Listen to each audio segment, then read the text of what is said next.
Bajan 109 Haurahat or 110 Diphu LSC আমাৰ electron ৰেজিস্ট্ৰেশন officer হকল আমাৰ ইয়াত উপস্থিত আমাৰ শ্ৰদ্ধাৰ সাংবাদিক হকল আৰু আমাৰ ইলেকশ্যন ব্ৰাঞ্চৰ বিভিন্ন বিষয়ববীয়া হকল আপোনালোকে আজি জানে যে আজি আমাৰ চূড়ান্ত ভোটাৰ তালিকা 2026 আজি প্ৰকাশ পাইছে ইতিমধ্যে যোৱা 17 নৱেম্বৰৰ পৰা আমাৰ ইলেকশ্যন কমিশ্যন অফ ইণ্ডিয়াৰ নিৰ্দেশত অসমত বিশেষ সংশোধনী অৰ্থাৎ স্পেচিয়েল ৰিভিজন আৰম্ভ হৈছে আৰু আমাৰ বিএলঅ সকলে হাউস টু হাউস ভেৰিফিকেশ্যনৰ কাৰণে গৈছিল আৰু 27 ডিসেম্বৰত আমাৰ খসৰা তালিকাখন প্ৰস্তুত কৰা হৈছিল এই খসৰা তালিকাৰ ভিত্তিত আমি 27 ডিসেম্বৰৰ পৰা 22 জানুৱাৰীলৈকে ক্লেইমছ এণ্ড অবজেকশ্যনছ অৰ্থাৎ আপোনালোকৰ কিবা আপত্তি থাকিলে এই সময়ছোৱাত দাখিল কৰিব পৰা এটা আমাৰ ব্যৱস্থা কৰি দিয়া হৈছিল আৰু এই সময়ছোৱাত 22 তাৰিখৰ পৰা মানে 27 ডিসেম্বৰৰ পৰা 22 জানুৱাৰীৰ ভিতৰত আমি 4খনকৈ গাঁও সভা 4টা দিনত আমি গাঁও সভাও পাতিছিলোঁ প্ৰতিটো পলিং ষ্টেচনত তাৰোপৰি আমাৰ বিএলঅ আৰু বিএলএ সকল অৰ্থাৎ পলিটিক্যাল পাৰ্টিৰ বিএলএ সকলকো আমি খবৰ দিছিলোঁ যে তেওঁলোকেও কিবা যদি উজুৰ আপত্তি আছে আৰু যদি কিবা নতুন মানুহ সোমাব লাগে বা কোনোবা মানুহ যদি কোনোবা ভোটাৰ মৃত্যু হৈছে বা শিফটেড হৈছে সেই উলিয়াব লাগে সেইটো সম্পৰ্কে তেওঁলোকে ফৰ্ম 6, 7 বা 8 বা কোনো ধৰণৰ সংশোধনী থাকিলে ফৰ্ম 8তো তেওঁলোকে আবেদন কৰিব পাৰে ইয়াৰ উপৰি আমাৰ যি প্ৰতি সপ্তাহত আমাৰ যিকেইটা ষ্টেট আৰু নেশ্যনেল পলিটিক্যাল পাৰ্টি আছে আমাৰ ইলেকশ্যন কমিশ্যনৰ নিৰ্দেশ অনুসৰি প্ৰতি সোমবাৰে আমি তেওঁলোকৰ লগত মিটিং কৰিছিলোঁ যাতে যি আমাৰ যোৱা আগৰ সপ্তাহটোত যিমান ভোটাৰ এডিশ্যন ডিলিশ্যন আৰু মডিফিকেশ্যন হৈছিলে এই সম্পৰ্কেও যাতে আমি গোটেই ইনফৰমেশ্যনখিনি আমি তেওঁলোকক দি থাকিব পাৰোঁ এই গোটেই প্ৰক্ৰিয়াটোৰ পিছত আমি 4 তাৰিখ 4 ফেব্ৰুৱাৰী আমাৰ ফৰ্ম প্ৰচেছিংটো সম্পূৰ্ণৰূপে বন্ধ কৰি আমি ৰোলখন ফ্ৰিজ কৰি দিয়া গৈছিলে আৰু আমি ইলেকশ্যন কমিশ্যনলৈ পঠিয়াইছিলোঁ তেওঁলোকৰ এপ্ৰুভেলৰ কাৰণে আৰু যোৱাকালি আমাৰ সেই এপ্ৰুভেলটোৰ ভিত্তিত আজি আমি 10 তাৰিখে এই যিখন পূৰ্ণাংগ ভোটাৰ তালিকা আজি আমাৰ প্ৰকাশ পাইছে মই আপোনালোকক অলপ কেইটামান ষ্টেটিষ্টিক্স দি দিবলৈ খুজিছোঁ এইবাৰ আমাৰ পূৰ্ণাংগ ভোটাৰ তালিকা 5,28,996 টোটেল ভোটাৰ আমি পাইছোঁ টোটেল আমাৰ পোলিং ষ্টেচন এবাৰ হৈছে 690 আৰু আমি যদি যোৱা বছৰৰ ভোটাৰ তালিকাখনৰ লগত আমি তুলনা কৰোঁ অৰ্থাৎ যিখন আমাৰ 6 জানুৱাৰী 2025ত প্ৰকাশ পাইছিলে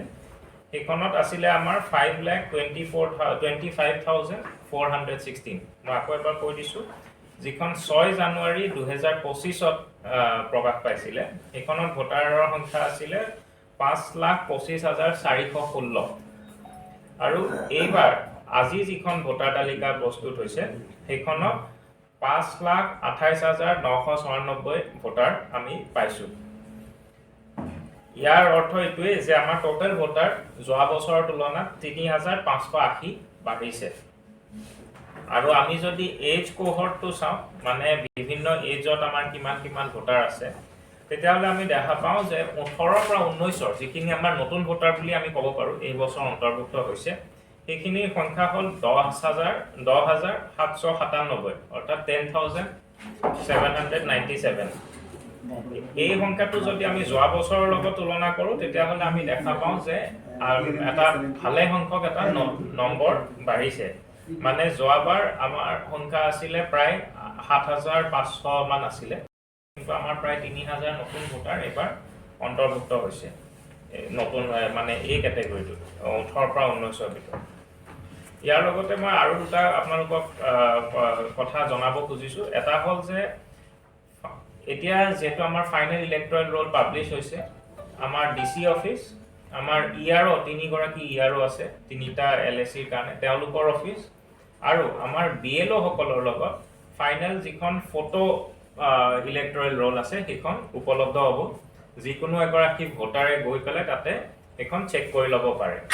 তাৰোপৰি ফটো উইদাউট ফটো যিখন ফটো বিহীন ইলেক্ট্ৰল ৰোল সেইখন আমাৰ সিইঅৰ ৱেবছাইটত অৰ্থাৎ ceoasam.nic.in তাতে এখন উপলব্ধ হ'ব আৰু আমাৰ ডিসি ৱেবছাইটত ডিসি কাৰ্বি আংলঙৰ ৱেবছাইটত আমি অতি শীঘ্ৰে আজিৰ ভিতৰত সেইখনৰ উপলব্ধ কৰি দিম ইয়াৰ উপৰি Section 24 of the Representation of Peoples Act 1950 অধীনত যিকোনো এজন ভোটাৰে